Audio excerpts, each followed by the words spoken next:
Hello मित्रों, जय श्री कृष्ण। स्वागत है तमारू अमारी गुजराती फूड रेसिपीज चेनल में। तो आज आपणे बनावशुं गोठलीनो मुखवास। तो एना माटे आपणे आ गोठली लीधी छे, जेने मैं गोटलामांथी काढी लीधी छे। तो आपणे आ रीते गोठली काढीने उपर आ छाल होय एने आपणे आ काढी लीधी छे बधी।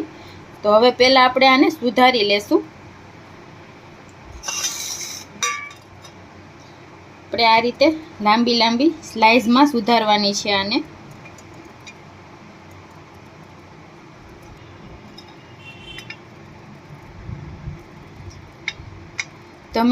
તમે આને બટેટાની ઓલી આપણે ચિપ્સ કરવાની ખમણી હોય એમાં ખમણી પણ શકો છો ને આ રીતે આપણે સુધારી પણ શકીએ।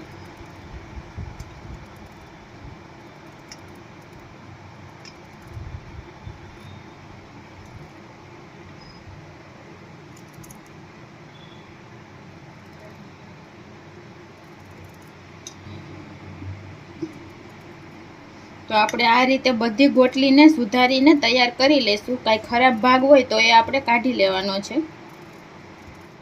તો આપણે આ બધી ગોટલીને આ રીતે સુધારીને તૈયાર કરી લીધી છે। હવે આપણે આને બાફવા મૂકવાની છે। તો આપણે આને કુકરમાં એડ કરી દેશું બધી।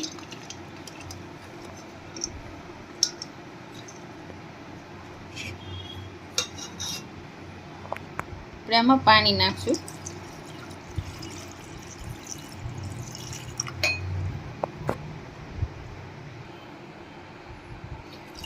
तो આપણે આમાં 2 ગ્લાસ જેટલું પાણી એડ કર્યું છે ને આપણે આમાં મીઠું પણ એડ કરી દેશું 1 ચમચી જેટલું।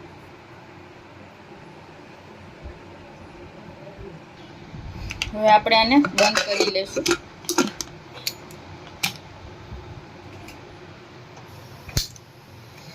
હવે આપણે આને ગેસ ચાલુ કરીને આ કુકરને 7 થી 8 વિસલ વગાડી લેશું। એકદમ સરસ બફાઈ જાવી જોઈએ આપણી ગોઠલી।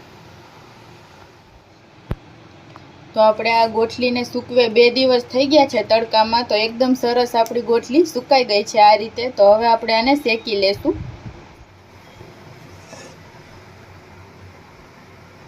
આપણે એક કઢાઈમાં 2 ચમચી જેટલું ઘી એડ કરશું। હવે આપણે એમાં ગોઠલી એડ કરી દઈશું।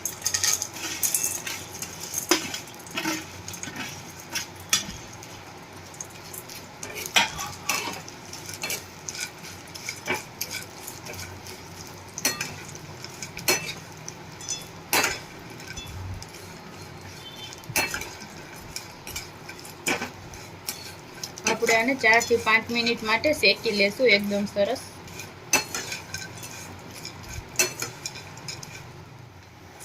તો આપણો મુખવાસ 4-5 મિનિટમાં એકદમ સરસ આ રીતે શેકાઈ ગયો છે। તો હવે આપણે ગેસને બંધ કરી દેશું।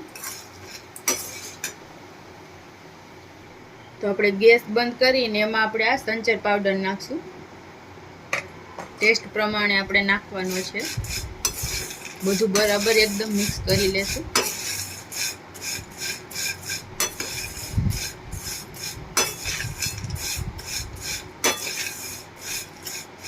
આપણો મુખવાસ તૈયાર થઈ ગયો છે। તો આપણે આને એક ડીશમાં કાઢી લેશું।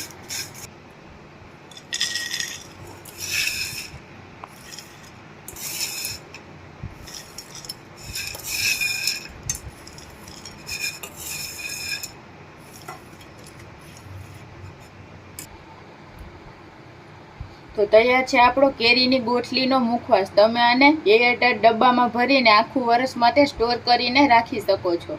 તો તમને અમારો આ વિડીયો કેવો લાગ્યો જરૂર જણાવજો અને આવા જ વિડીયો જોવા માટે અમારી ચેનલ છે ગુજરાતી ફૂડ રેસિપીસ, એને સબસ્ક્રાઈબ કરજો। Thank you.